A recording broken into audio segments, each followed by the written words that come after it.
Oh, you're muted.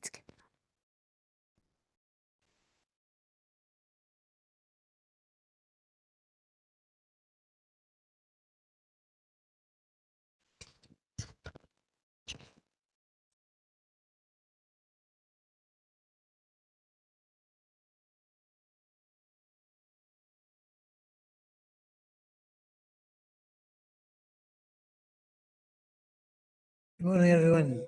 Can I welcome you to this morning's meeting of Falkirk Council Planning Committee? Asking for any apologies. Yes, Convener, apologies have been submitted by Councillors Goldie and Councillor Nimmo. Councillor Goldie and well, can I ask if there any declaration of interest?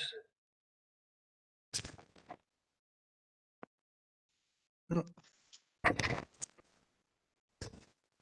Okay, moving on to item 4 is the minute of the meeting of the 21st of September 2021. We accept that as an accurate count. Agreed. Agreed.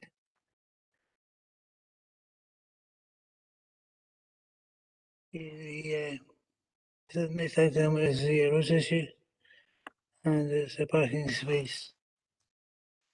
Russell. Apologies, struggled to get the tech to work there.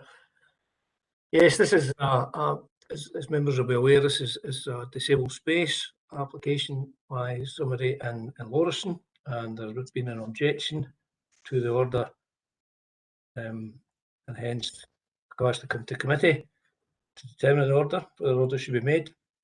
So you'll see it's in the location, it's in Mary Street in Lauriston, and it's actually, if you go to the plan, which is on page 12 of the meeting notes, you can see it's in a wee side street off Mary Street, and it's right next door to a car repair garage. So that's the location of it, and that's convenient for the applicant. And you'll see from Appendix A, the anonymised objection and Development Services response of the 6th of July to the order. And that's basically up to members to decide whether the order should be made. Thank you. Okay, thanks very much, Russell. In terms of the order itself, are there any grounds for refusal?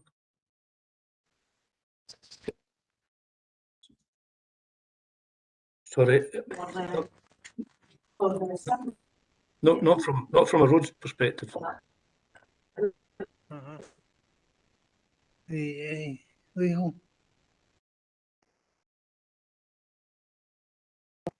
Convener, I think the question really revolves around the unresolved objection and what the committee's view is of the objection itself, and whether they're satisfied they can proceed in light of the objection that's been made. Yes, that's certainly true. Can I formally move the application be approved on those grounds?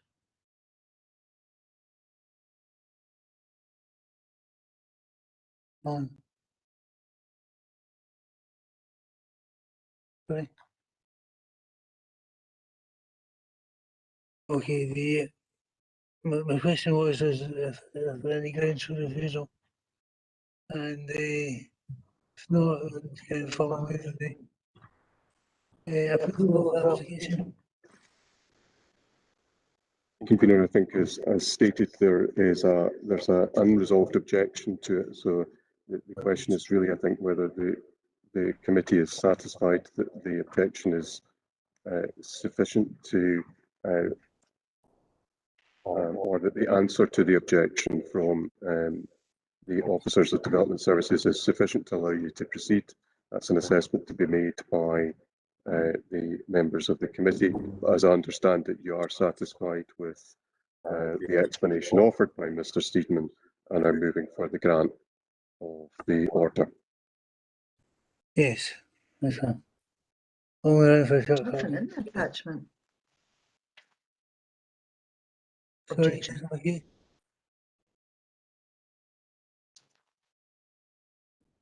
Sorry, convener.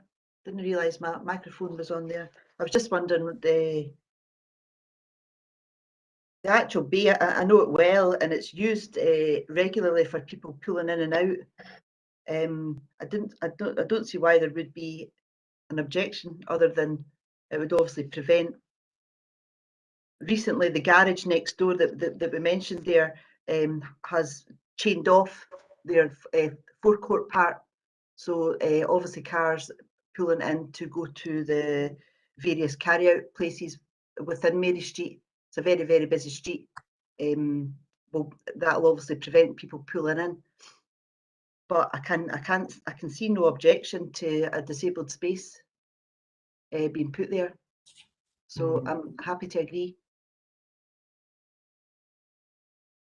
Anyone else? Councillor Murtagh. Councillor Murtagh? Yeah, it's just on the point of the unresolved objection. I note from the detail of the objection and the response, it is about the applicant or the objector seems to say that the angle at which the pulling in and pulling out and you know the way that the road topography is that is why they're objecting. So I'm taking it from roads, given they're not kind of upholding that they feel that that's not merited. But to me, that's the fundamental question in terms of resolving the objection here, is what they're saying, is there credence in what they're saying, and indeed, you know, does that present additional danger in terms of the kind of manoeuvres that are done in that area for the general public as well? Can we get a bit more of an explanation from Russell on that view and what's being considered there, just so we're making sure we are resolving that objection fully before we pass it? So, Yes. over to you. Yeah. We're basically not resolving the objection, right? We've placed the bay there. There was always cars parked there. We've just formalised it as a disabled space now. And it's in our view, it doesn't really hinder access to the garage forecourt as they use it. Okay, that's all I wanted to know, is that's your view in terms of it doesn't hinder access, it doesn't have any additional danger, and the fact that it is used by the garage, in essence, kind of takes that argument out of the way that it means that you can't come in and out with safely, and it blocks off that turning or that arc for going in and out. So on that basis, I'm also happy to support it if it doesn't present additional danger, and you know, issues within the roadway. It's okay. Thanks, convener. I kind of lost my connection, so I never heard anybody before. Councillor Murtagh there. There is only 2 spaces there at the road, because there's a fence at the back, so you can't go down that road. Because I live in Mary Street, and Councillor McHugh will probably verify. For me, that is probably the best place to have it. The fellow in the garage parks cars everywhere, and before at front of the fence and at the back of the fence. So he's got cars everywhere. And if I don't know if anybody seconded your motion, convener, but if they haven't, I'll second your motion to grant the permission. Okay. Anyone else? Can we take the motion? Oh, sorry. Councillor McCluskey. Aye, thanks, Convener. As I said, the only issue I've got is I've no issue with raising his parent face. I'm just looking for a response for Russell. Is there no a certain distance away from a junction you're allowed to park? So how far is it for the junction? Or does that not come into it and that's that type of street? Thank you. I think it's, you know, there's nothing really ideal, but it's not really. It's as Councillor Kerr explained, there's a metal fence. It's not actually away into the street, so it's not really a junction. It's just a couple of spaces in there, and we've taken the view that it's a good location. In our view, it's a good location for this particular applicant. That's good enough for me. The fact that local members and roads having an issue, I'm fine with it. Thank you. Okay, can we accept it? Okay, thanks very much, colleagues. Item 5 is the application for Windmill Avon Bridge. I'll be taking that forward. Convener, it's John Cooney here, and I'd like to request if Bernard can get up the relevant images for this particular presentation, please. Hey, John.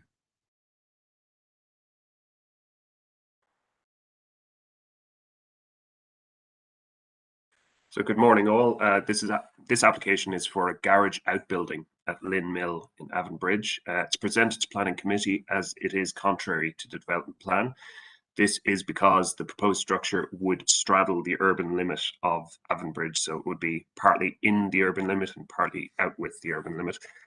However, officers are recommending that permission be granted because of the following material considerations. And Bernard, if you can flick through the various images, that would be appreciated.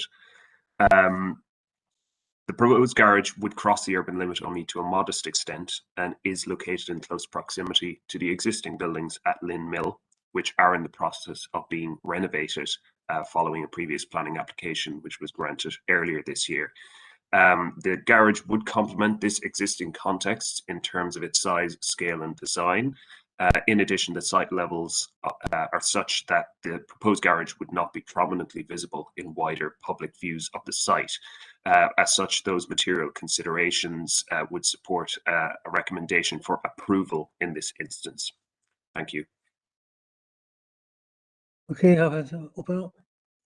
Questions, points on the floor? Councillor McCarthy? Councillor Hughes?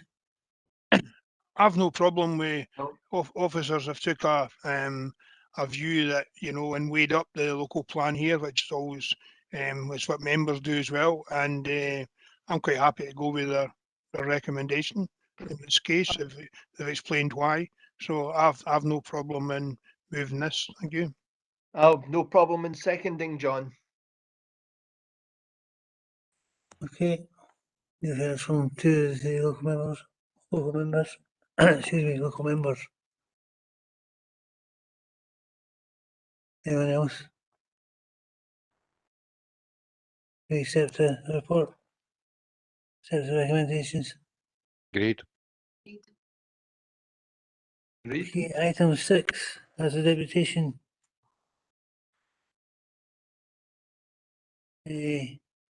From, there's two deputations, one from the landowner and one from the developer. I think that may be one deputation, but two people attending on behalf of the same deputation. Right, yes. Fine. The normally we would have the deputations first. I felt that the having the deputation second actually helped the process in the previous application. There was a request for deputation. How do members feel about that? Pretty happy with the processes we had, or the process as was Agreed. from the previous application? I'm quite happy. Agreed. Sorry, Convener, I'm quite happy to hear the deputation. Yep, agreed. Agreed. Okay, well, can we hear the officers first? As I say, I think that was useful exercise last time. And I'm quite happy to hear the officers first. How do the other members feel?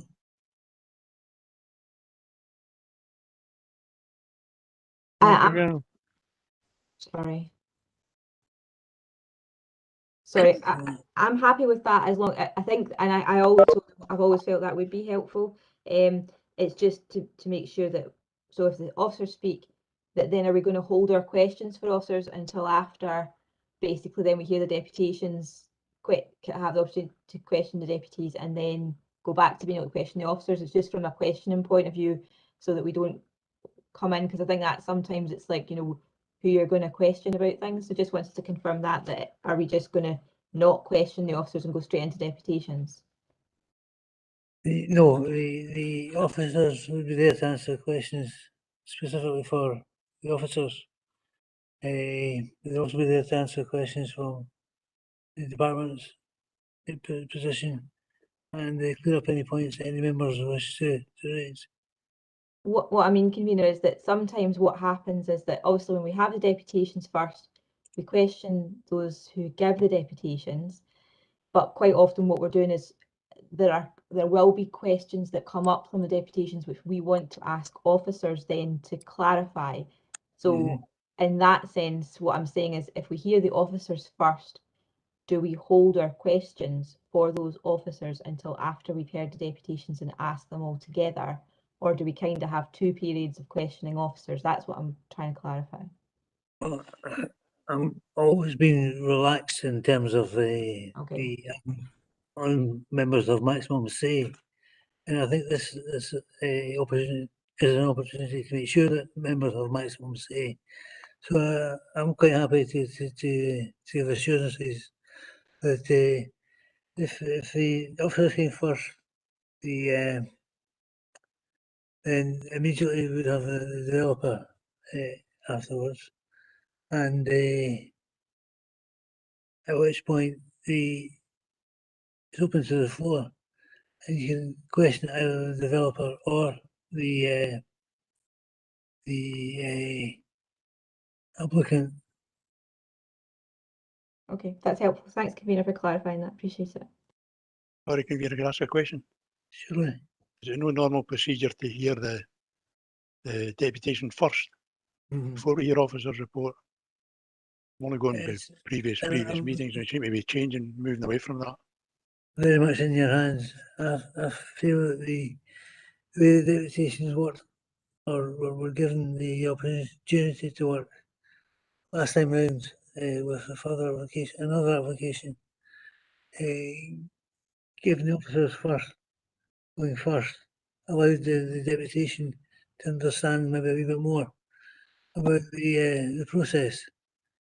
And once they knew about the process, I felt that the discussion and the debate actually went quite well. So I'm quite happy to be. I'm in your hands, and it's not a major issue. But the case of Blackwood is correct. It is a change from what was regarded as normal. So the issue of when the deputation is heard is one that it's not a major issue. But I think it'd be useful if the deputation was to hear the officer's viewpoint before making a submission themselves. But there would still be the opportunity for individuals within the committee to effectively question or have an opportunity open to them to question both methods, and then if changes are accepted, then both parties.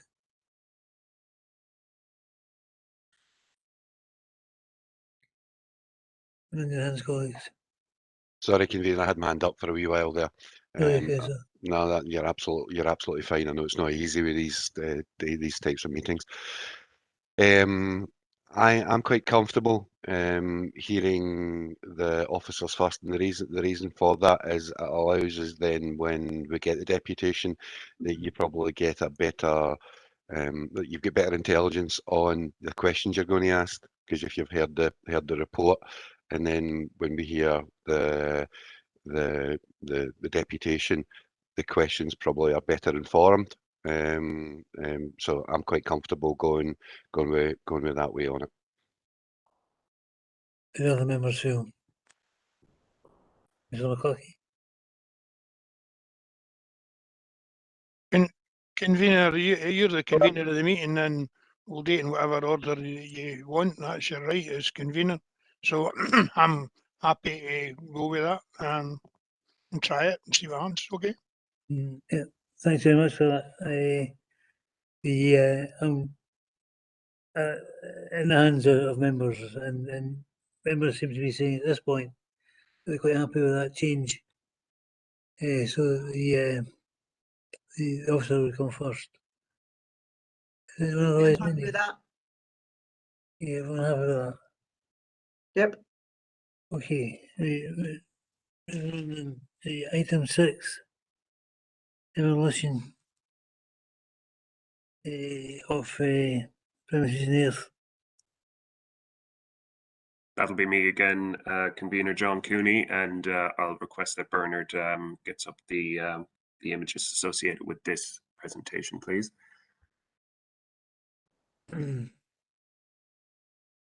So the application is for a petrol filling station and retail kiosk, restaurant with drive-through facilities and associated works at the former Viewforth filling station near Higgins Nuke roundabout in Erith. Whilst the proposal would involve the reuse of vacant and derelict commercial land at the southwest end of the site, the northeast end of the site is undeveloped farmland in the countryside. It is for this reason that the application is being presented to Planning Committee due to its conflict with the countryside policies of the development plan. However, officers are recommending that permission be granted in this instance because of the following material considerations. The southwestern end of the application site has previously been in use as a petrol filling station, and as such, the principle of redevelopment as a petrol filling station would be acceptable. The development of a restaurant on agricultural land at the northeast end of the application site would ordinarily be opposed in the countryside location. However, it is important to consider the context of this agricultural field, which is enclosed by existing road infrastructure on 3 sides, and the disused filling station on the remaining side. Access to the site would be via the local access road known as Higgins Nuke Ferry, and the Council's Roads Development Unit and Transport Planning Unit have not raised concerns regarding road safety at Higgins Nuke roundabout. As such, the proposed countryside location, subject to consideration of design and economic effect, is considered to be acceptable in this instance. In terms of design, the proposed structures would be single-story and would not be overly tall for their karstland context. Their design is therefore considered to be acceptable. The provision of a restaurant in this particular location would not undermine the economic vitality of nearby urban centres and would not adversely impact residential properties in the immediate vicinity. 4 public letters of representation, including 3 objections, were received by the Council and are addressed in the Officer Report at paragraph 7B13. In addition, Clackmannanshire Council did request the safeguarding of cycle route 76, which runs along the Higgins Nuke Ferry access road. In the event of approval, a suspensive planning condition shall secure a segregated cycleway and footway along the northern side of the road. Overall, the site circumstances of this proposal, in addition to the modest size and scale of the proposed structures and commercial offering, are considered to outweigh the conflict with policies relating to countryside development, and for that reason, the application is recommended for approval. Thank you. Okay, thank you for that. The open to questions. Sorry, open to questions from either the developer or the objector. Sorry, convener, we're not going to hear the deputation now then? Right. The apologies, I was the impression this was the deputation. Sorry, who's there for the Blair Morrison? Who's going to speak to the application? It'll be myself and Blair Morrison that'll be speaking. Yeah, and I'll come in after Kerry. Okay, you have a combined total of 10 minutes to put your case.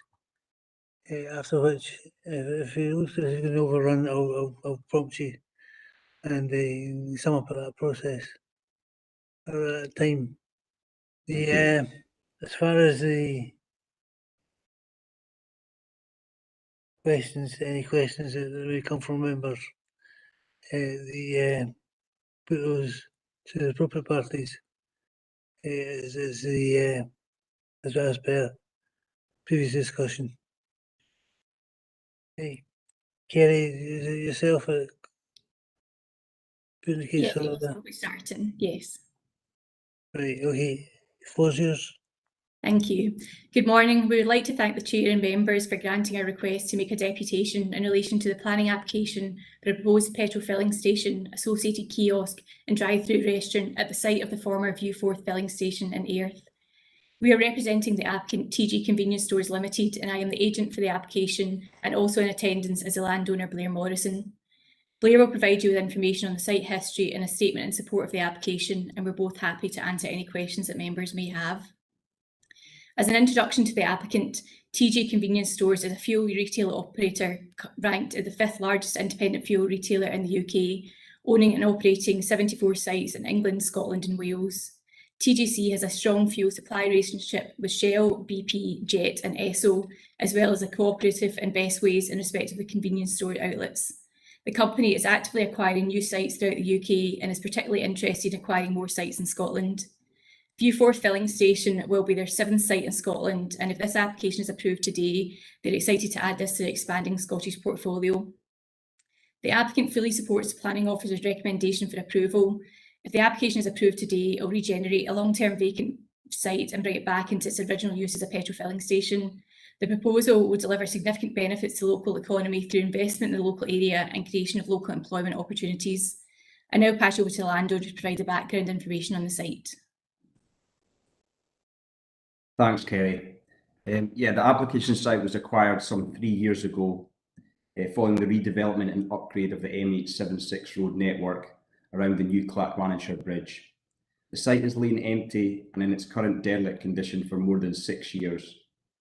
The site was previously occupied by a petrol filling station, and we are currently paying business rates for that benefit. In order to bring the redevelopment up to modern standards, we purchased adjoining land in order to create one larger site. Whilst this extra land, as mentioned, is greenfield agricultural land, it is actually landlocked between the Higgins-Nuke Road and the M876 South Approach Road, as the case officer mentioned, and offers very little agricultural value. This land historically was all part of the land that was compulsory purchased by the Scottish Government and is the leftover land from that major road upgrade. It should all be worth noting that the Higgins-Nuke ferry is now fully adopted by Falkirk Roads Department. The application was submitted in September 2020 and was accompanied by full technical information, including a transport statement, geotechnical information, drainage strategy, flood risk assessment, ecological appraisals, and landscaping proposals. The application and the project design team worked with the council on the road's design to include not using the existing slip road directly from the A876 as was before, and also, as mentioned, moving the National Cycle Route 76 across the road to a much more secure 3-metre wide dedicated pavement. The applicant has also worked with the council and SEPA to provide a full drainage design for the site. They have also undertaken to redevelop the site, incorporating a high-level sustainable design to include solar gain and orientation using glazing for natural daylight, compliance with the council's proposed condition requirements in relation to carbon reduction, provision of cycle parking stands, and finally the inclusion of 2 EV charging points. There were only 3 objections to this planning applications from members of the public. The issues raised by the objectors were fully addressed by the planning officer within his committee report. There are no objections from any statutory consultees, as this is not a controversial proposal. We are very encouraged that the planners have recommended this application for approval. I can confirm that we can also accept all the draft proposed conditions as stated.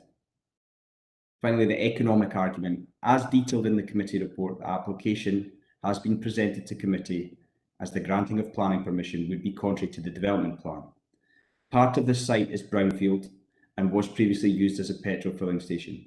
And it is therefore only the restaurant area on the greenfield land that would be a departure from this plan.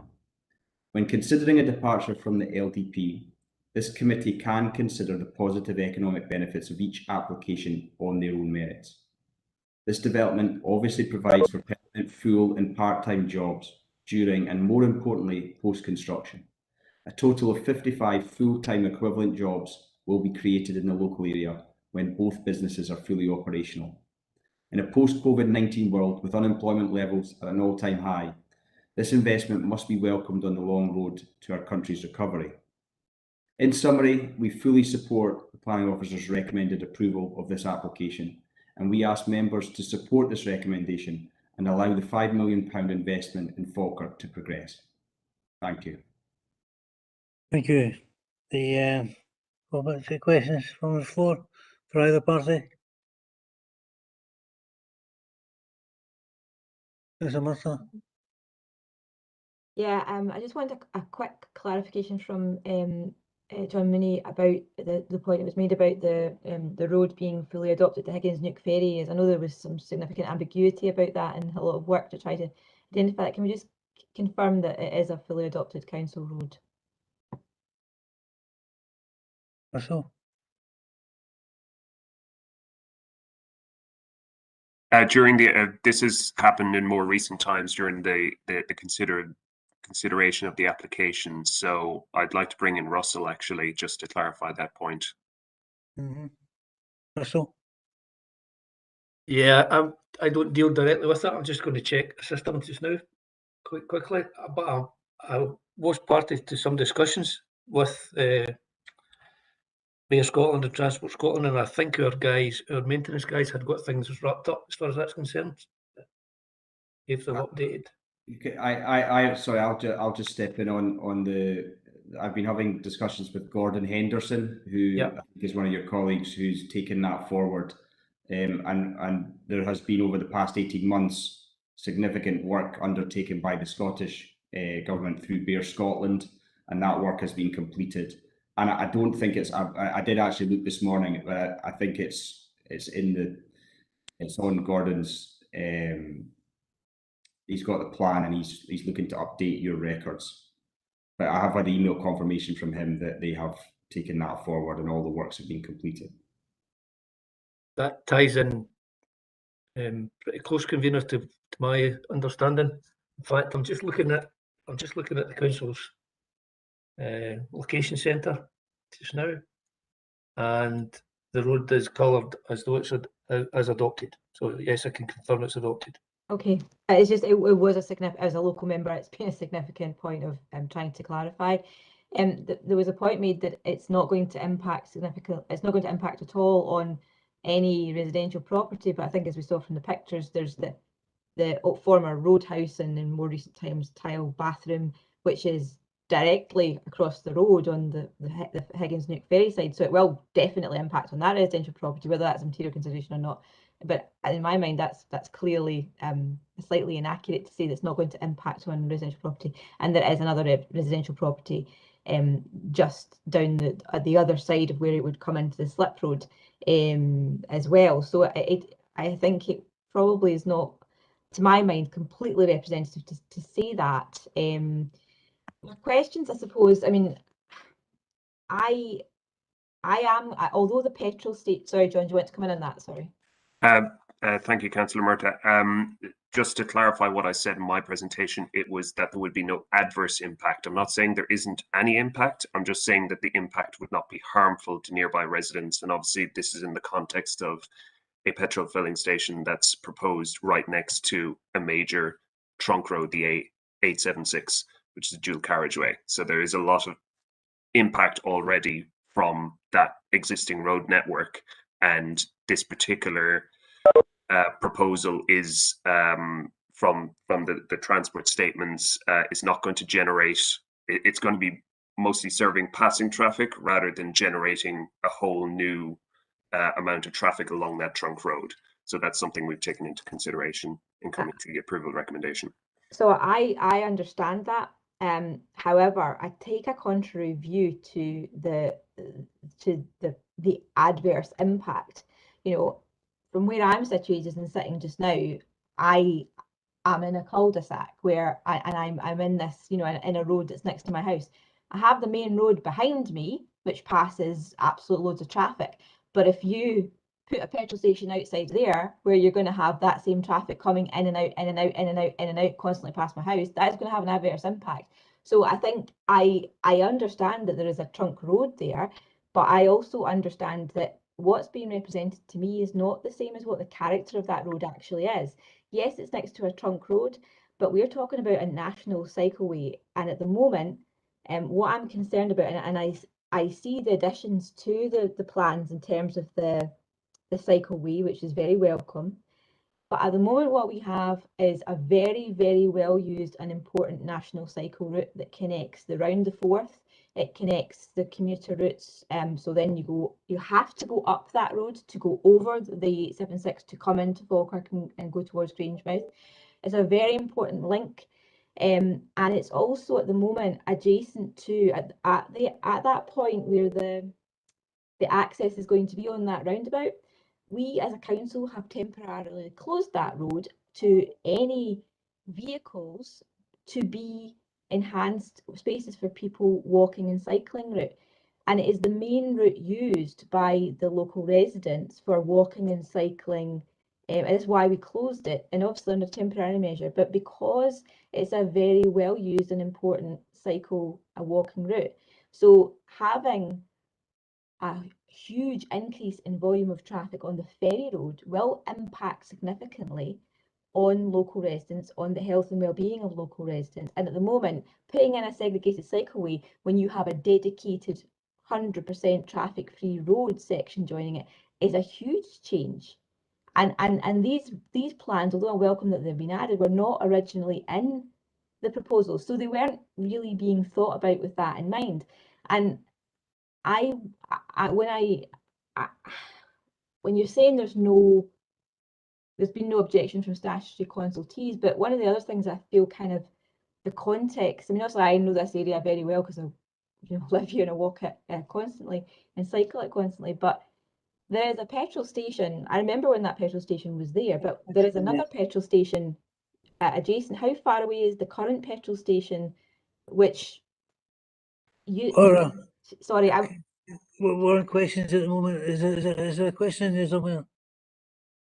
Well, I mean, this is the thing. That's why I was asking you, convener. Are we in a, going into just the questions and debate, or are we going to have a separate section then for debating afterwards? That's where I'm trying to clarify. There's a session for questions. You just want to ask. Okay. So can how far away is the other petrol station that also has a restaurant attached to it on the 876? That particular, I believe it's a BP filling station, is 1.5 kilometers to the west-southwest of that, so further inland from this particular site.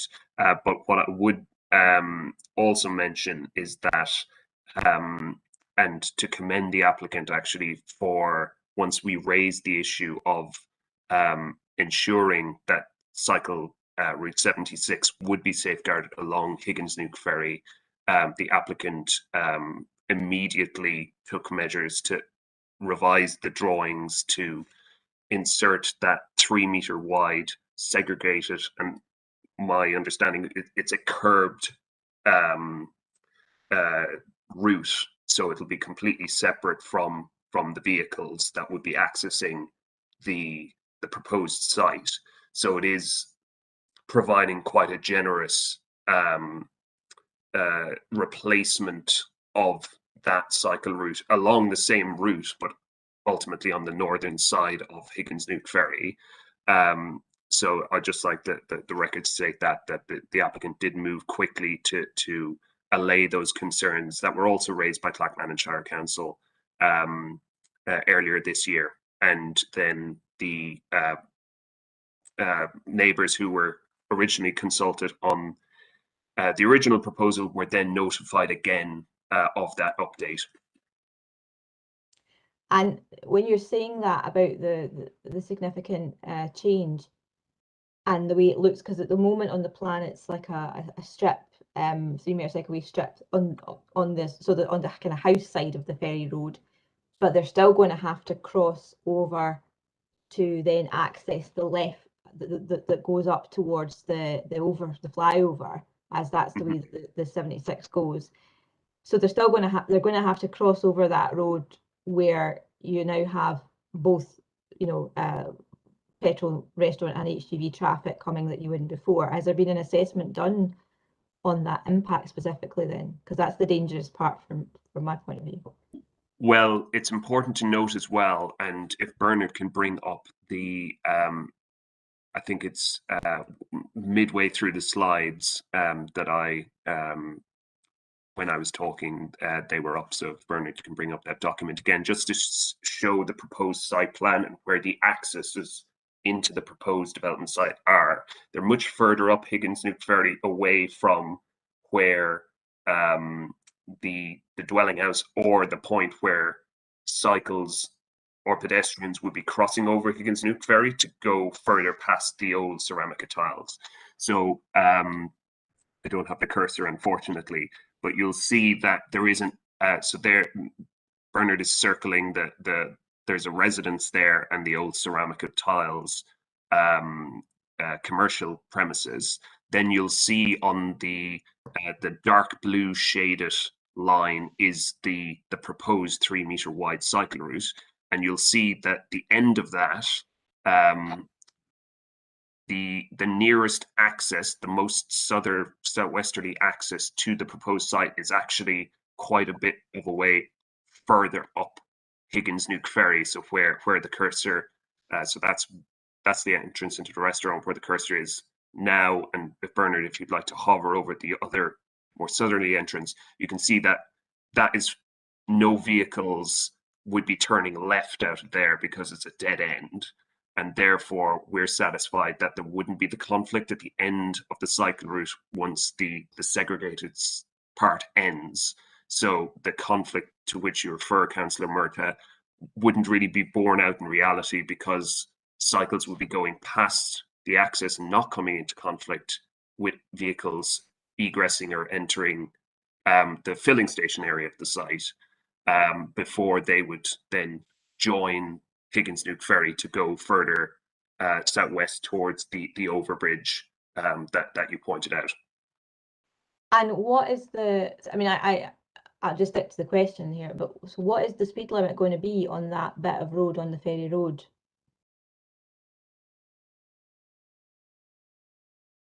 That's not something that we've sought to restrict through the planning process, but Russell may be able to comment on that. The speed limit will be whatever the speed limit is just now, Councillor Murtagh, which will be de-restricted. Right. Same as Eastfield Road and all these other roads around there. But at the moment, in reality, it's so short a road that I would expect actual speeds will be pretty low. right, but we need personally, I feel I need an answer to that, because at the moment, in effect, the speed limit's kind of zero, because there isn't really, other than occasionally when the Kincardine Bridge gets repaired and people park there, or people access the bathrooms thing, there's no traffic on it. It's effectively a cycle route in its entirety and a walking route in its entirety. So if we are basically extending the A876, that's the ingress and egress, whatever, then you're effectively changing a completely traffic-free zone in effect to a 60-mile-an-hour road, which has a segregated cycleway right next to it. But given we have, constantly campaigns for, we won't want a 30-mile-an-hour road next to our cycleway, that's what I'm trying to get to. What is the change in the character in this location? So, that's an important question for me to answer in terms of the impact. It's against the development plan. So what is the real impact and what's being considered here? As for clarification, but my understanding is that there's no such thing as a zero limit for speed.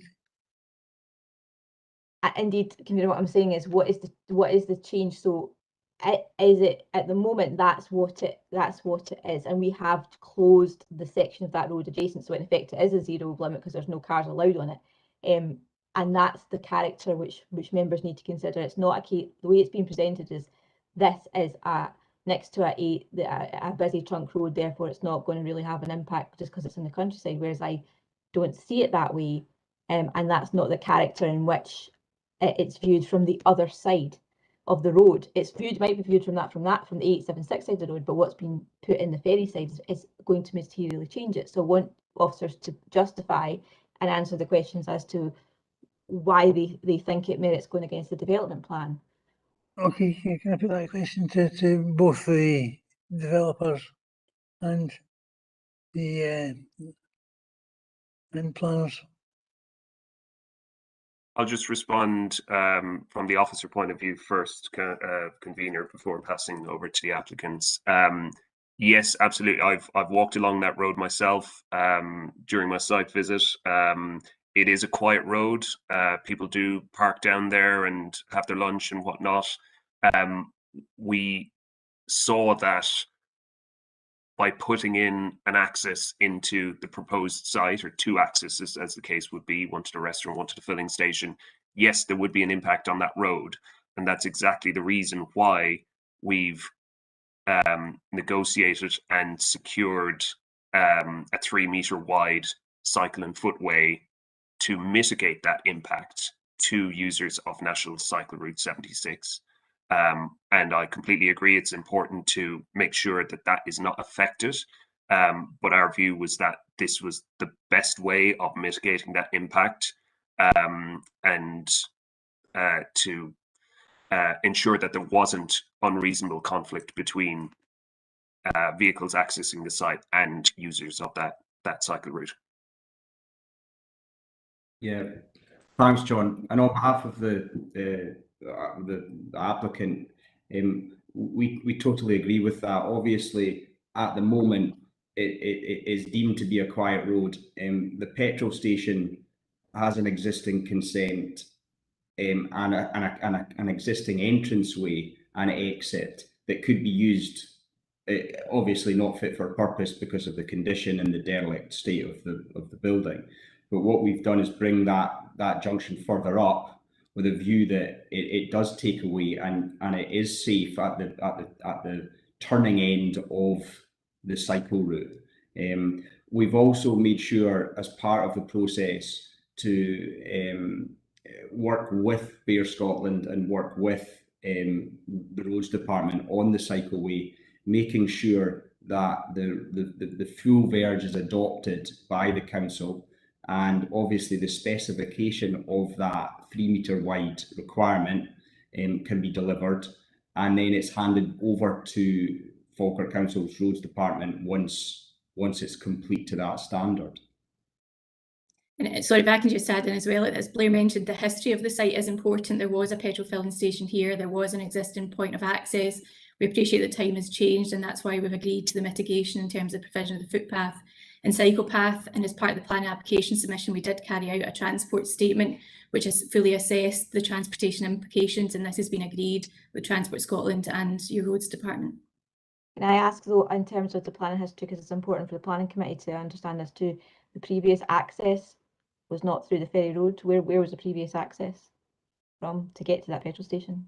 The previous access road before the A876 was dualled and widened was directly in off what was then a single carriageway road. So it isn't quite we're not looking at apples and apples here, because back then you could have accessed, going westbound, you could have accessed the site from that entry point, which is actually right by the existing commercial premises at Ceramica, or the former Ceramica Tiles place, that you can see just to the left of the.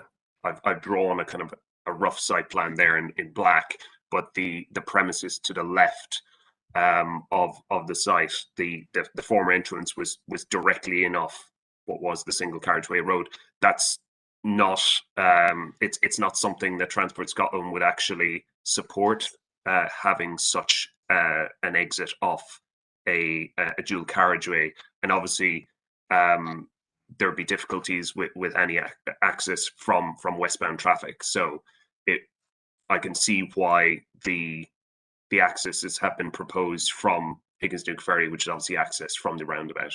And I think I would support that, but I think that's the important point, is we're not comparing apples with apples. Just because you had a petrol station there before, it wasn't the same thing in the same context, and things have changed. So, you know, I agree, but the reason that Transport Scotland and myself and yourself wouldn't support that is on the basis of road safety. So same applies on the other side, and from pedestrian safety, we have to consider that. That's equally as important. So that's the point. It's not apples with apples. That's not how the petrol station operated before, and there was never a restaurant there before either. So I just wanted to make that point, because that's what's being put forward from your point of view. So I'll leave it there just now, convener, and let others come in. Anyone else have any questions? Mr. McCluskey.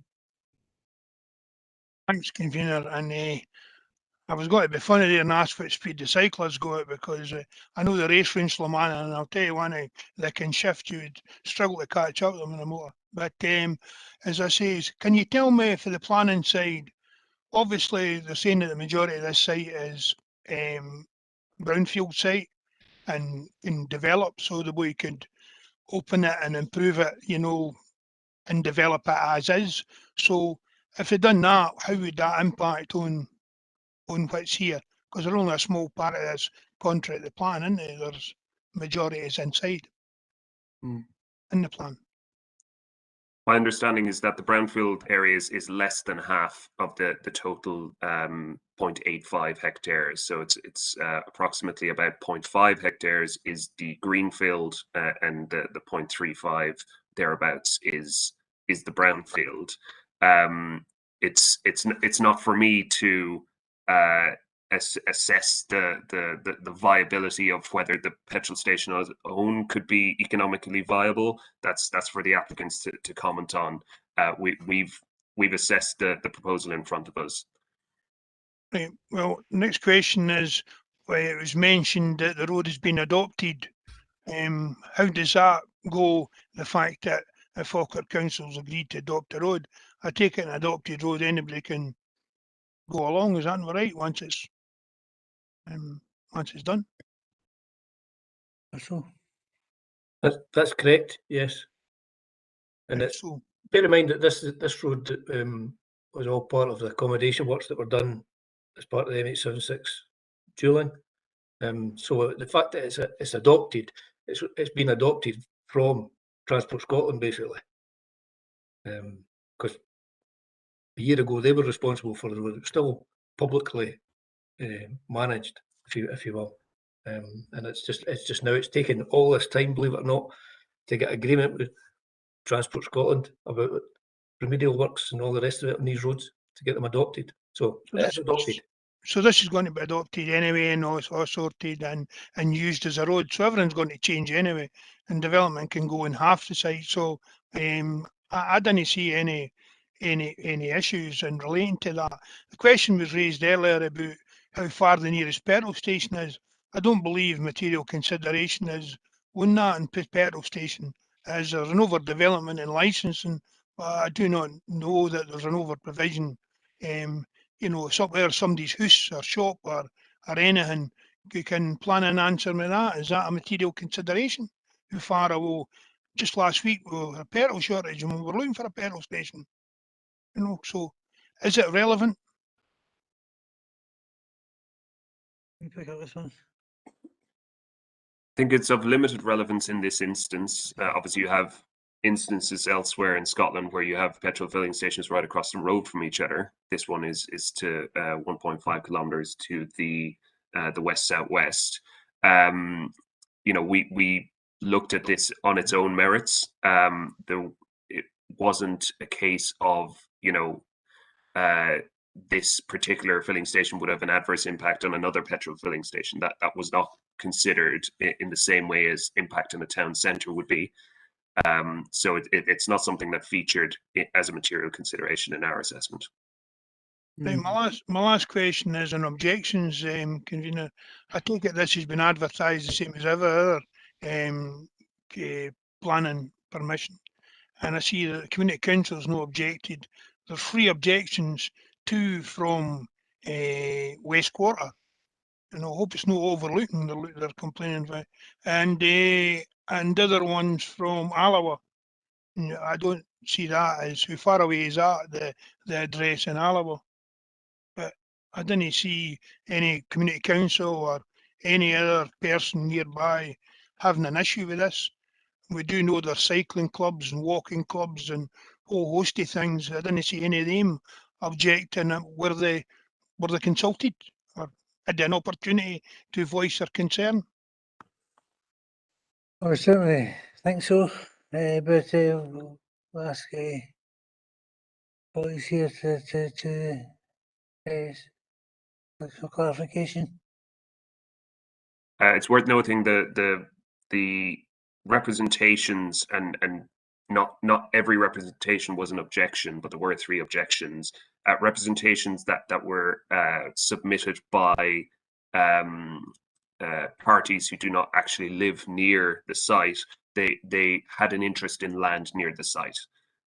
So that's all I'll say about that particular point. Okay.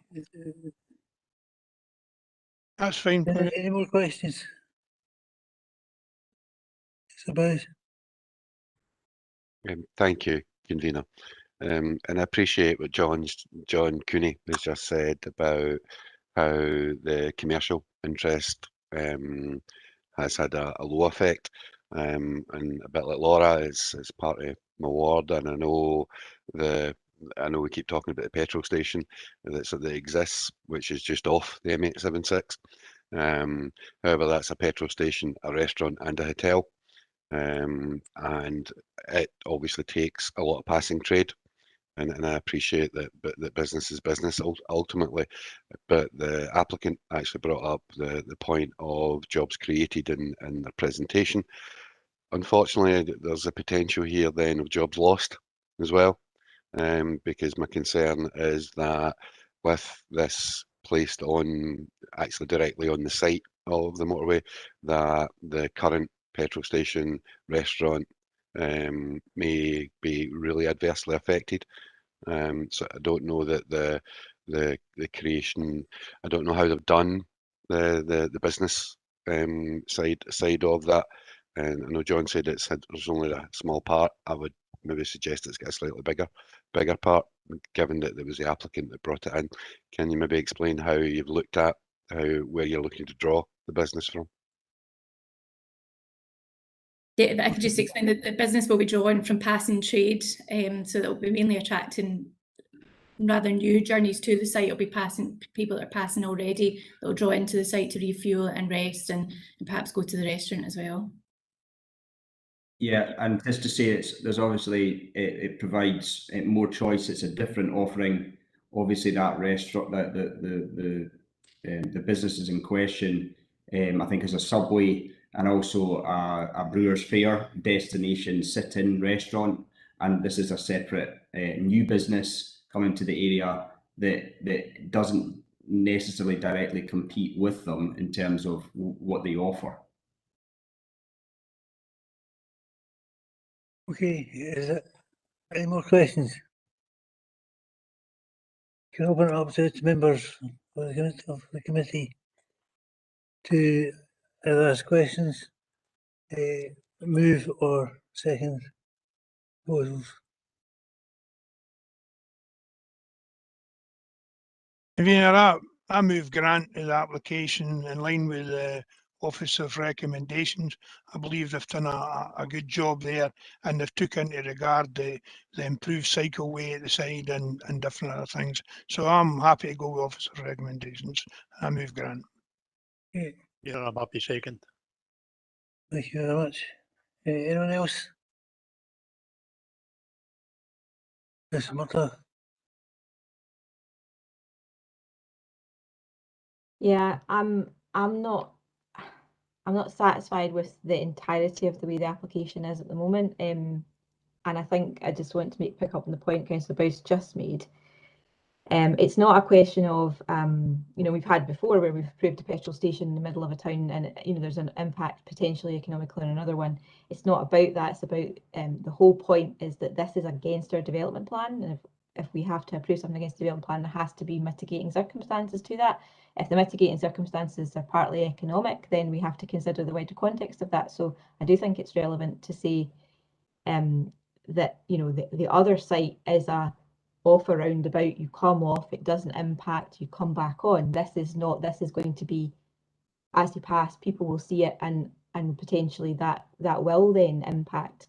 It's stated in the report there's going to be no access off the road for pedestrians or whatever, so people will have to come in their cars in that sense, although they could potentially cycle in the back. But that's the thing, it is a different character. But I think unless members are familiar with that particular part of the CARS, and it fundamentally alters the CARS profile there. I don't think that, just to return to the report and the recommendations and what's been said, that the reasons why it's okay to override development plan, I don't think they've been satisfied as far as I'm concerned, and on the basis of that it's against our policies and development in the countryside, and that it presents a significant risk to road safety. One of the other issues, I'm very surprised that the Community Council have not commented on this, and I wonder if that's because of the length of time that, and this neighbour notification is going to be probably only down to one house when it came to this particular application. It won't have been well advertised, and we're in the middle of a pandemic, so I think there's, probably it's not been the best time, but I think that there are significant issues with this application as it stands, from road safety, but also has there been any, this is a mecca for, this is like probably one of the #1 fly tipping hotspots in the whole of the of our ward, and that road, and what happens is people drive there to eat their various takeaway drive-through things, and we're always having, I could send you hundreds of pictures of having to pick up from various vendors, and I'd be really concerned as well about the impact because it's a karstland. It joins up with the image behind me. In fact, what happens is it goes into the water course. People park, they buy their thing, they park, and then the rubbish is thrown, and a lot of the time it ends up in the water, and there needs to be some additional environmental understanding of that context too. If members wanted to go and see the site and actually understand it better, I'd be happy with that, but at this stage I'd move against it in that it's contrary to the development plan and presents a significant risk to road safety, and that the mitigations haven't satisfied, and it's overdevelopment basically. John, could you answer some of the points that have been raised by Murtagh? Absolutely.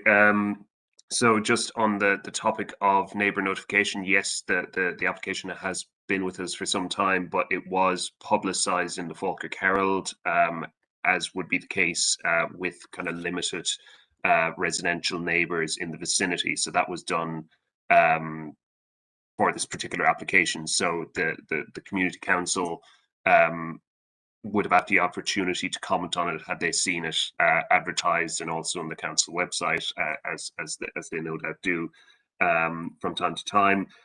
In terms of, I am aware that there is fly tipping in the area. My hope is that now that the road, or Higgins-Newt Ferry, the access road, is adopted by the council, that the fly tipping issues would be better managed, because it's in council jurisdiction now. In terms of parking, I know there is parking that happens along that road, as I alluded to earlier. People they come down, they park along the road, and then they have their lunch and whatnot. Obviously, I would expect that in the event of approval, such persons are more likely to park in the car parking that will be provided in the site. And I know that in the applicant submissions, they have alluded to regular litter picks that would be going on from the restaurant to mitigate fly tipping, or not so much fly tipping, but the throwing of litter associated with that restaurant. And I think there was another point, but now it's slipped my mind. I apologise.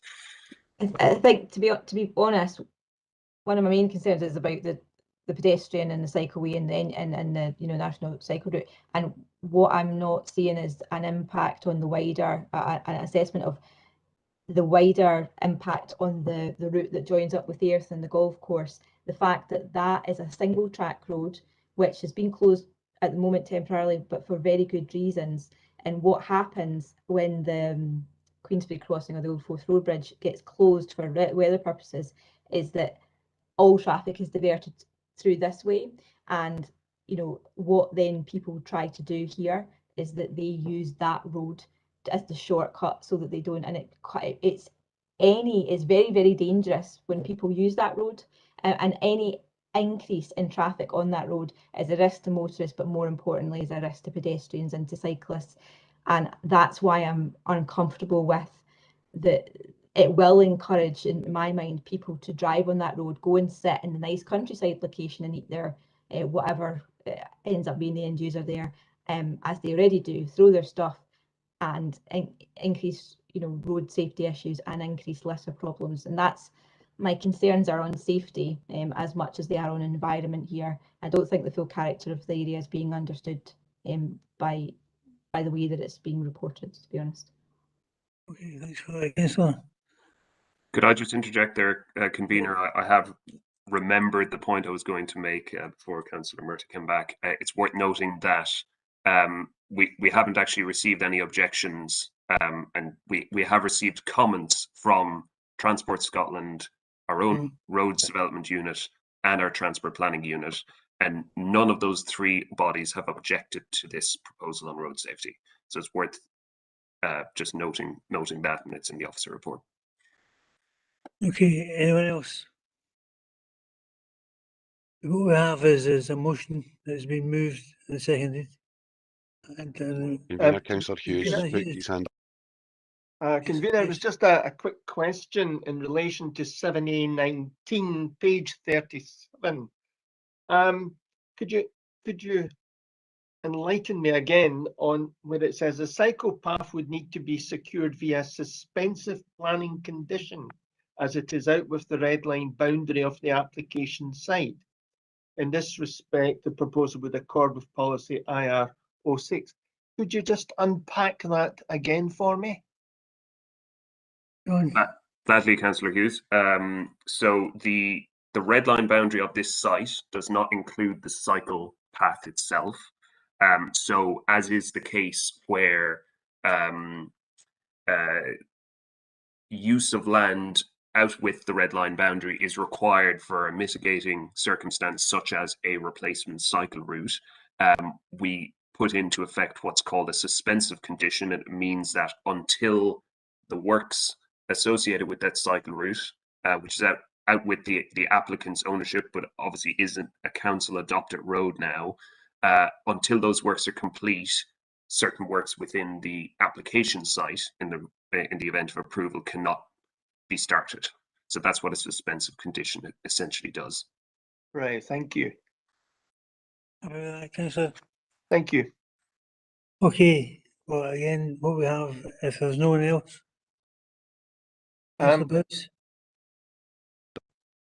Thank you, convener. I've listened quite carefully to this one. When I first saw it, I thought it was a good idea. Then I remembered the bit under that sits in just off the motorway at the roundabout, and I totally understand what the applicants, what John Cooney has said, and I appreciate that side of it. I can't get away from, in my own personal mind, is my worry about the existing station. It's something that concerns me because it's it is, as the applicant has said, it's a restaurant, it's a subway, and it's as well as the filling station. And I think it would have a very adverse impact there. I could see that ended up becoming a bit of a ghost area with this development. and I know that the commercial has only so much affecting it.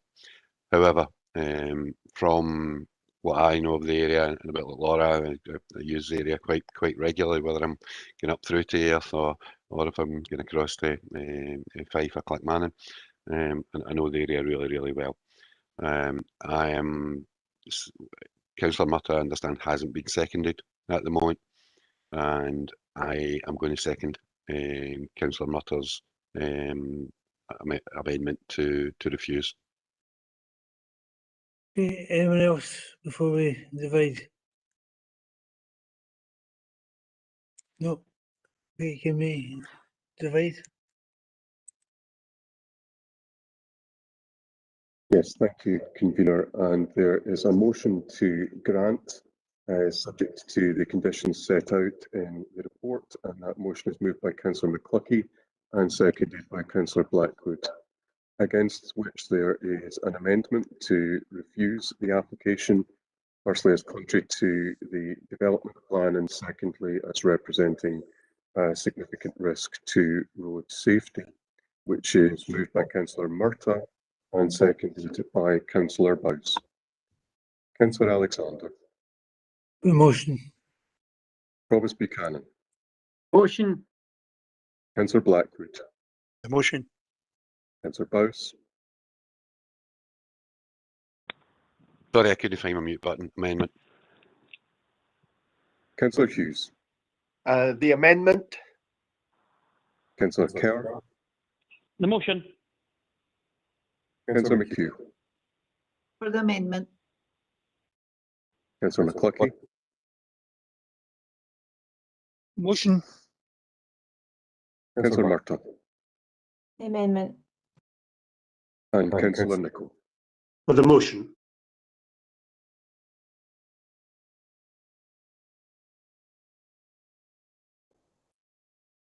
There are 6 votes for the motion, there are 4 votes for the amendment, and the motion is carried.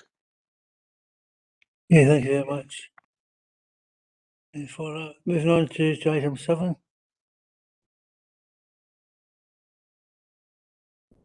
Yes, the two individuals who are here for the deputation, you can remain if you want and listen to this morning's business, or you can leave if you want.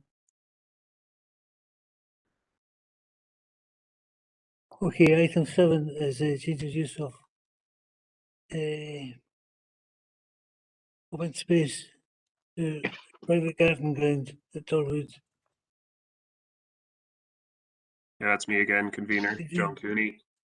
You got work today, John? Yeah, it's a busy day today.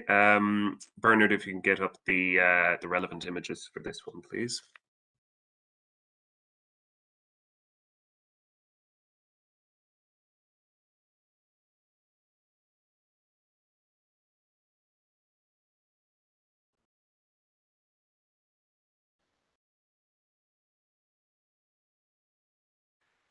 So this application is for the retrospective change of land to private garden ground at Kellamar on Glen Road in Torwood. The land in question is in countryside and is therefore contrary to the development plan. However, officers are recommending that permission be granted because of the following material considerations. The intention of the tightly drawn urban limit along the southern side of Glen Road in Torwood is to discourage building of new houses in rear garden areas, and it is acknowledged that over time several houses along this side of Glen Road, including the application property, have purchased additional land to the rear and extended their gardens into what once was woodland.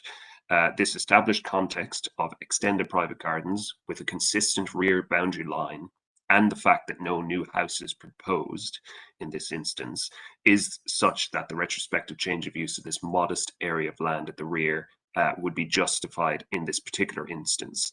In addition, whilst the site is designated as semi-natural woodland, it has in reality been clear of trees for several years.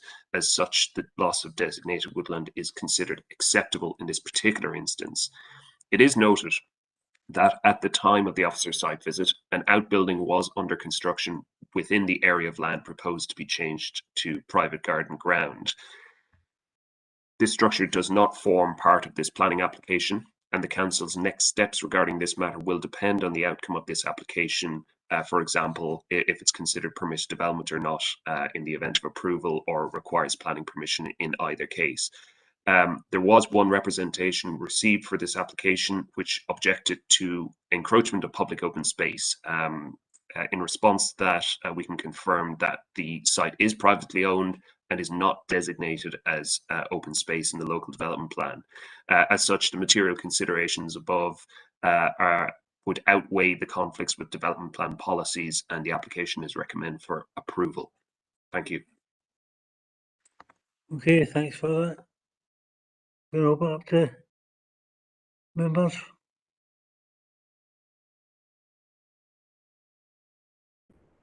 Councillor Bowes. Thank you, convener. Can I propose accepting the officer's recommendations, please? Anyone else? Happy saying, convener. Yeah, thanks so much, Councillor Blackwood. Anyone else? Can we accept the report? Accept the recommendations contained within it? Agreed.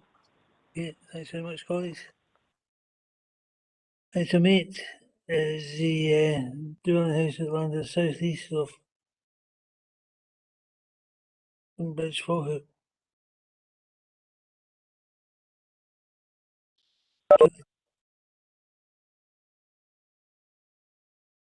Sorry. Thank you, convener. This is item number 8, which is for lands to the south east of Whitstone Edge. Bernard, can you show the plans and photographs for this site, please?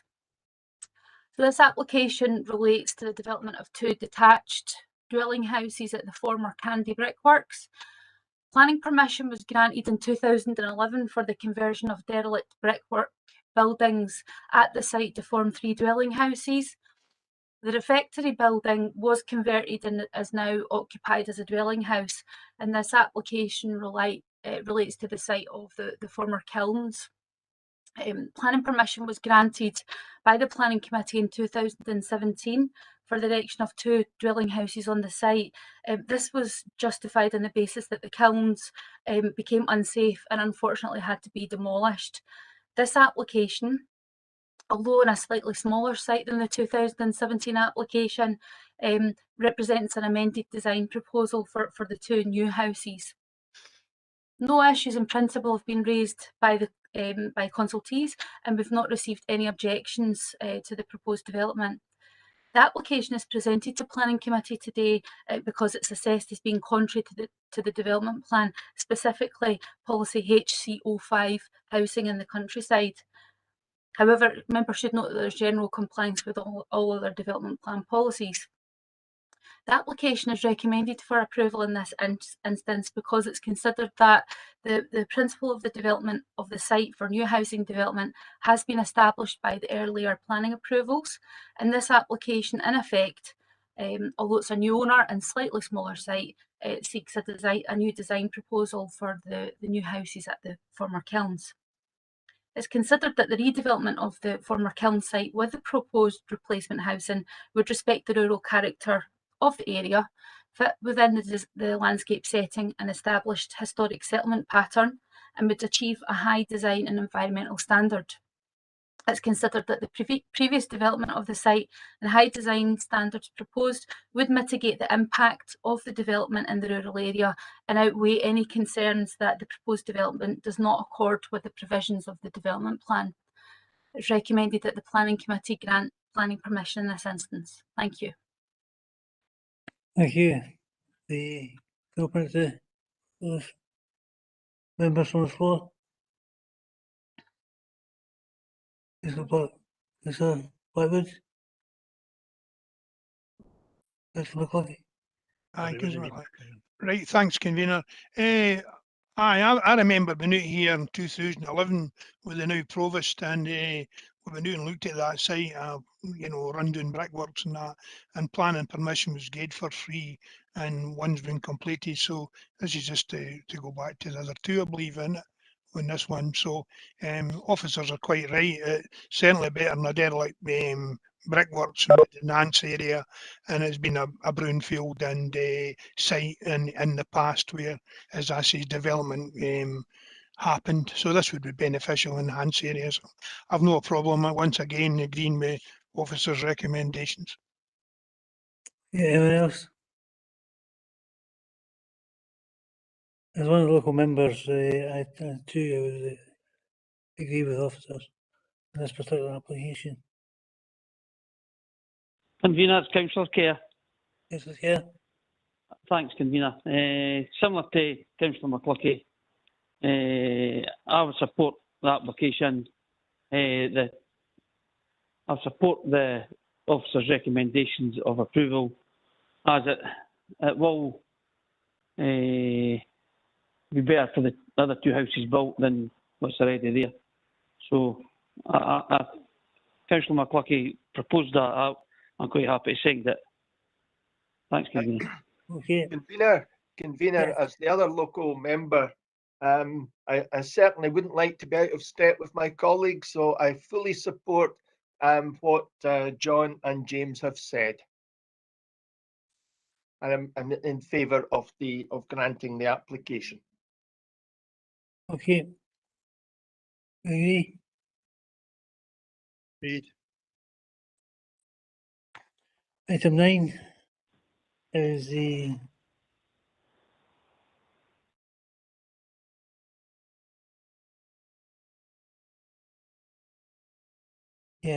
supervision to get the garage at Watson Street in Falkirk. Thank you, Convener. It's myself again, Julie Seidel. Thank you. Thank you, Convener. This application relates to the subdivision of garden ground and the conversion of an existing outbuilding, a garage, to form a dwelling house at 4 Watson Street in Falkirk. The application site is just out with the town centre boundary as identified in the development plan. The existing outbuilding is 1.5 stories. It's a large double garage with doors to the front ground floor, and as you can see, upper windows. The proposed conversion would create a 1-bedroom dwelling house. Garage doors would be replaced with glazed screens, with proposed upper dormers to front and back. The planning history is detailed in section 3 of the report, and members should note that there is planning history relating to previous approaches to develop a house in the garden ground of this property, and more recently planning permission was refused for a similar proposal to convert the garage to a house in November of last year. Falkirk Council's Roads Development Unit advised that 2 off-street parking spaces are required for both the donor property and the proposed dwelling house, but no provision is shown for 4 Watson Street on the proposed plans. Roads also raised concerns that the existing parking area, which would be retained for the proposed house, does not meet our minimum size for a double driveway. 2 objections were received in relation to the application, and these were primarily in relation to planning history of the site, access parking and privacy as a result of development. The application is assessed as being contrary to the development plan. This is because it is considered that the density and disposition of the development would not respect the settlement pattern or character of the area. It is noted that the surrounding area does have varied plot ratios and varied architectural treatment, and a number of properties which do have smaller gardens. However, in this instance, it's considered that the proposal would result in an overdevelopment of the plot and achieve a level of residential amenity lower than one would expect in a modern development. Adequate garden ground would not be provided to serve either property, and 4 Watson Street would not have any off-street parking. It's recommended that the Planning Committee refuse planning permission. Thank you, Convener. Thank you. Any comments on the floor? Any questions? Convener? Yes. It's Councillor Kerr. Yes, okay. I'm very familiar with Watson Street because my sister used to own a house in Watson Street. And the second bit that Julie mentioned about the donor property having to have 2 spaces. There's nobody in Watson Street got parking in their drives because they're all 2-seats. And when you used to go and watch folk, that was at the end I used to win. Straight across the road for it is a block of flats, which is no garden. So the distance between the Grahamson Station car park is less than 100 yards for parking. And the thing for me when I look at it, the building's already there, so it's not a new building that's going to be up. The building's going to be there, and it's going to be converted.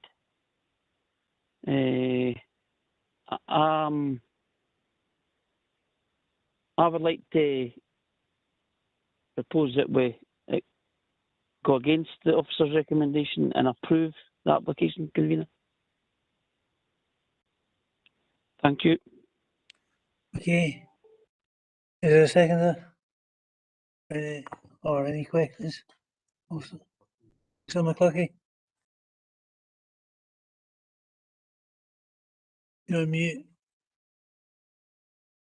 I'm not going to say that just now, but I would like to hear from you as local member. But I've listened carefully to what Councillor Kerr says there, and the 4 other streets, a part of planning policy is in keeping with other neighbouring properties, and if other neighbouring properties hasn't got parking, and we just seen a big study by Falkirk Council there on obviously the site 100 years ago was one of the ones that we considered to put 200 offices up. So we seem to think there was, as you know, before it was decided what members were picking as one of the best sites. But that station was one of the sites that was advertised, and the last report says there was ample parking around the Falkirk area, which was why we were going to put our proposal. One of the proposals was for going up the high street. So this is only 100 years away, and I mean I can technically it's outside, but if the rest of that street, you know, has got away with off-street parking or parking at the nearby parking area, what is the difference with this application?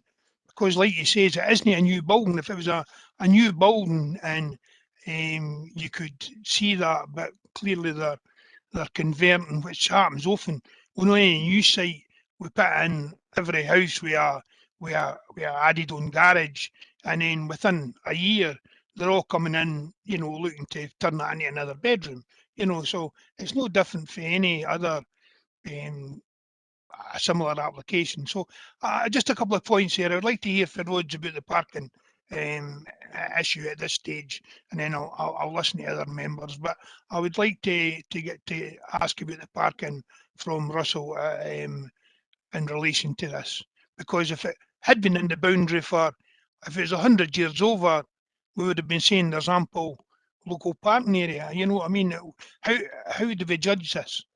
So can Russell answer, please? Russell? Surely, Commissioner, thanks. My experience of this area is there's massive demand for on-street parking, and residents are always complaining about people parking in the street. This application actually does away with off-street parking for one house that's already there. It creates more demand. And the car park that you speak about, the Grahamson Station, is actually Falkirk Council's mixed road car park. Right? And it's a pay and display car park, which charges Monday to Saturday. So it's really not really suitable for residential parking. Although anybody can buy a permit for it, I have to say.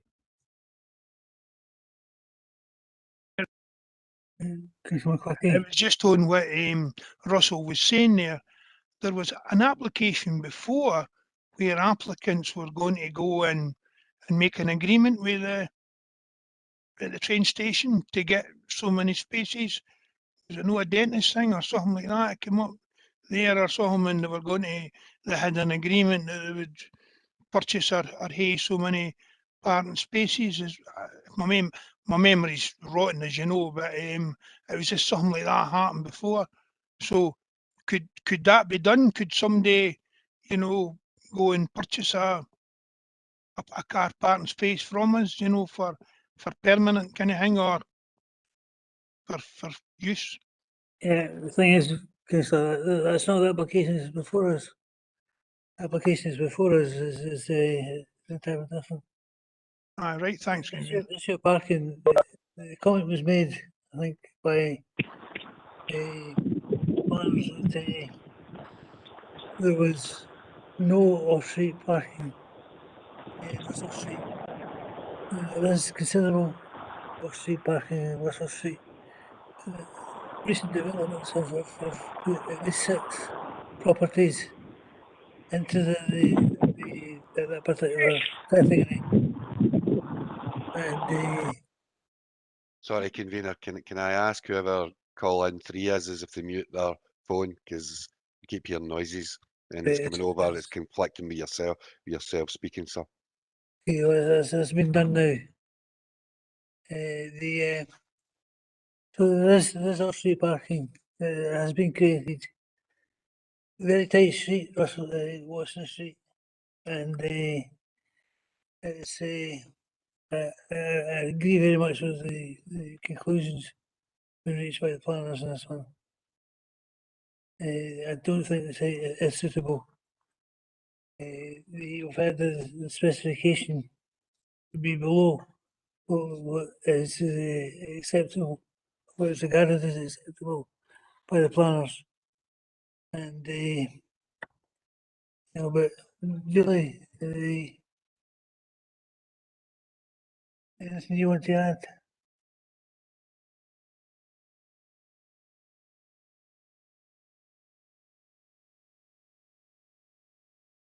Sorry, convener, were you asking me if there was anything that I wanted to add in terms of the parking situation? Well, yes, and also with regards to the specification for the housing in that area. Yeah, obviously the apologies. The property at the moment that it is accepted that there are houses on Watson Street that do not have dedicated off-street parking.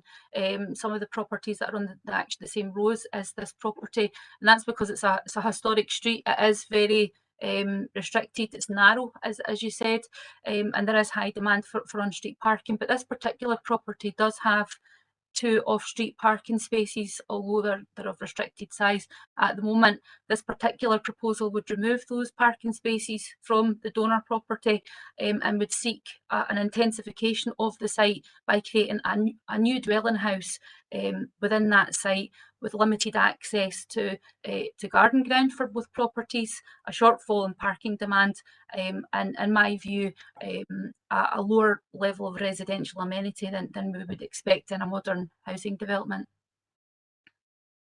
Yep. Anything else? Councillor Bowes. Thank you, convener. Couple of things. I get the point on the parking.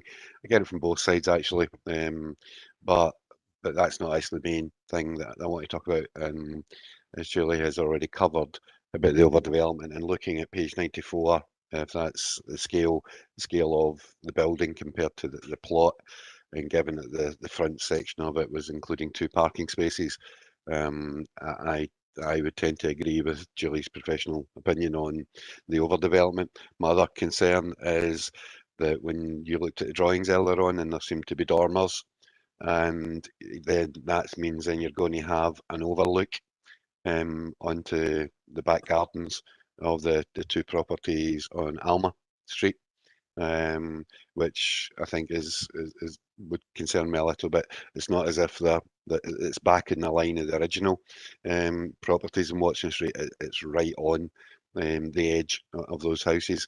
So you're going to have, with dormers front and back, obviously the front one's not so much a problem, but the ones at the back are going to directly look into the people's gardens on Alma Street. And I know that's not really covered that much in here, but it's something that's given me concern, and I would be looking to go with the officer's recommendations on this. Julie, can you answer the point about the dormers? Yep, it's covered in section 7A5 of the report. We did note that there would be a privacy issue. However, we didn't consider it to be significant, but yes, that there will be an impact on privacy by changing what is at the moment a domestic outbuilding to a dwelling house with upper windows, which, as you said, is in close proximity, particularly the flats that are on the opposite side of the road. Obviously, upper windows are less used rooms, so it's a bedroom, it's a dressing room, but there will be a degree of overlooking there. Yes. Anyone else? Councillor McHugh? I'm minded also to go with the recommendations to refuse on the grounds that it's over development of that area. Squeezing a house into your back garden and the impact it's going to have on the people round about it, to me, is no suitable development. Obviously, they've came back with plans and been refused and back again. I don't know, are they just continuing to come in to wear the committee down, or the plans didn't seem to have changed very much. So with that in mind, I'm happy to go with the recommendations to refuse. Okay. Anyone else? Yeah. Councillor McHugh, would you be yourself and Councillor Bowes, you be minded to move in second? Yep. Yep, I'm happy to second Councillor McHugh. Right. Anyone else before we move on? Councillor Kerr, but we don't have a seconder. Councillor Kerr, you've moved the motion, but you don't have a seconder at the moment. Is there anyone prepared to second Councillor Blackwood? Sorry, I didn't indicate one to speak, convener. Yes,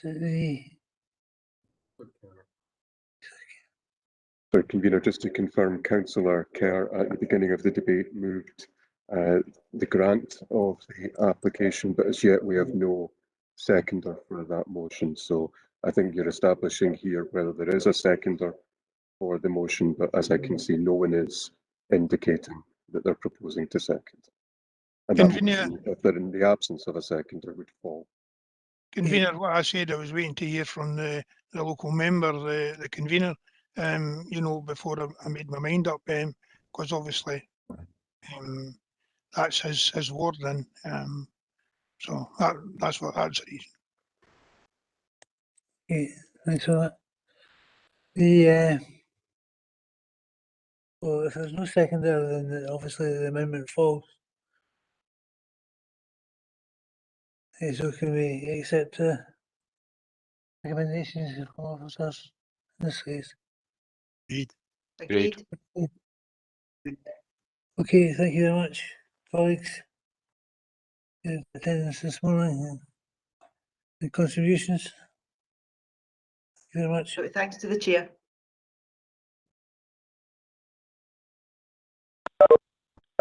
Thank you. Thank you.